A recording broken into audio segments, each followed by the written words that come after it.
Alors, on a enfin quelques news de la Giga Berlin. C'est vrai que ça fait quelques semaines qu'on se demandait, mais où c'en est, quoi? Eh bien, quelques exemplaires du modèle Y ont quitté l'usine de Berlin.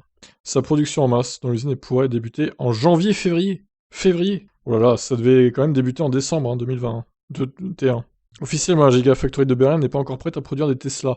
Toutefois, sur Twitter, un utilisateur a publié les photos de plusieurs modèles Y, rien d'un camion, selon ses dires. Ces exemplaires auraient été produits dans l'usine allemande. Au total, ce camion plateau transportait 6 exemplaires du modèle Y. Ils étaient tous peints en noir et portaient des étriers de frein rouges.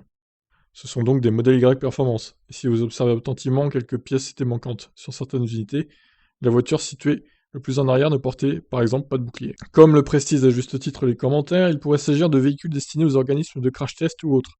Quoi qu'il en soit, il est très peu probable que ces 6 voitures soient actuellement en cours de livraison à des clients particuliers. Tous, tout semble en règle pour que l'usine allemande débute la production des modèles Y, qui seront plus tard écoulés sur le marché européen. Tesla n'attend plus que le feu vert des autorités allemandes. Selon certaines sources, la production en masse du modèle Y devrait débuter en janvier ou en février 2022, et la livraison aux clients auront lieu quelques temps plus tard. Ces modèles Y seront plus avancés que les précédents car ils bénéficieront de toutes les nouvelles pièces dont le processeur AMD Ryzen, une batterie auxiliaire lithium-ion, d'une nouvelle mousse pour la banquette arrière, et encore plus, et plus encore. Tesla devrait aussi proposer à ses clients d'habiller leur crossover de nouvelles couleurs. Plus tard, le modèle Y pourra embarquer une batterie structurelle et des cellules de type 4680.